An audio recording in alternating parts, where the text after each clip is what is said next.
For this experiment, we'll need a small latex balloon, some tape, and a sharp, straight needle. We're gonna fill our latex balloon 3/4 of the way full with air. And then tie it off. And then we can move on to the next part of our video. We're going to take a piece of tape and then we're going to put it on the balloon, most preferably on in the middle, and then like that.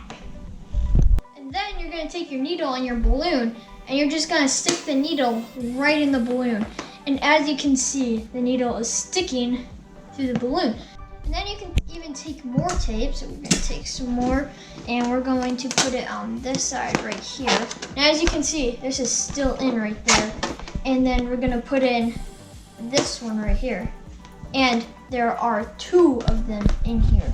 So yeah, you can pretty much do this with all of them. And when you take them out also, then the balloon is still there. And this is because the sticky things from the tape are covering up the hole. When it goes in, it creates a pocket so the air can't go out or in. And when you take it out, the pocket is still there and it does empty a little bit, but it's still a cool experiment. But if you did like the video, please make sure to like and subscribe, and we'll see you in the next video.